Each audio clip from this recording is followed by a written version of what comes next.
The city of Wichita is seeing exciting growth, especially in our downtown. But like all major cities, homelessness and crime are still issues that we must face. Through Project Hope, our Housing and Community Service Department and our Wichita Police Department are teaming up with those who live, work, or play in our downtown area to find and implement solutions together. The issues that we see in the downtown core area often revolve around homelessness, nuisance crimes, and a perception that it's a violent area. What we want to do is we want to, first of all, help the vulnerable individuals that are there that aren't connected with resources. Get them stabilized and into housing, and then focus on the elements that feed into crime and disorder and reduce that. But we do have quite a bit of traffic. We've had to fence our area and put up gates that close at night. As a business owner, I'm somewhat accustomed to it, but my clients that come from surrounding areas are sometimes a little bit taken aback. We have had a lot of engagement in the target area with our special teams, our homeless populations that we serve. We've got 2 special voucher programs that we're able to utilize for our homeless. And so we have worked very closely with agencies within the community and partnering with them to find housing for our homeless. I'm concerned that we don't have any long-term solutions for the folks that are in that target area. We have a lot of short-term solutions. We have shelters, we have meals, we have clothing banks, but most of the people that we're seeing need long-term drug and alcohol treatment.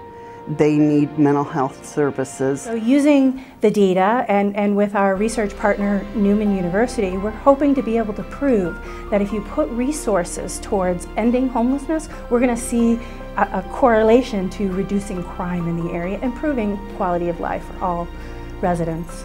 What's really important is when we're dealing with somebody that we come across out on the street, one of our first goals, our goal is to get them into housing eventually, right? And so we have many challenges maybe to get there, but we can't get there without having a partnership with the housing department. For any organization or grant project, we want our focus to be directed towards the data in the area so that we know what we're looking for, what areas are going to be the prime locations.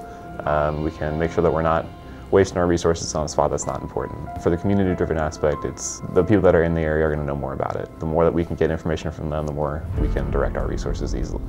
With this project, it's a unique opportunity for us to help them with their data, not only the collection of the data, but the presentation of the data. We have a history in our community of keeping track of the number of crimes, but we don't have a history in our community of asking ourselves why those crimes are being committed, and more specifically, like with this project, where the crimes are being committed. Ultimately, what we're going to be able to do by bringing them together, by bringing the skills and the information or the ability that Newman has, with the Wichita Police Department, is asking the question, not only how can we collect it, but how can we communicate it? Because numbers don't tell us what's really happening. It's the people that are the basis for the numbers that's going to make the difference here. As we move forward, all of our intervention strategies will be designed to give law enforcement immediate access to community resources when responding to a crime or call for service involving our homeless population. Our strategy is focused upon creating a solid, permanent, and flexible connection between law enforcement officers and private and public community resources that will divert homeless individuals back into the community instead of into the criminal justice system. The idea is really to bring in residents, business owners, those who provide services to the homeless themselves, bring them all together to try and find resources and solutions to ending homelessness in our community. Absolutely, it is that improved quality of life. Reductions in crime, drawing more businesses to locate downtown, having residents feel safe, drawing people to the area. And then, the byproduct of that is we're really can be really changing the lives of those who were at one point experiencing homelessness.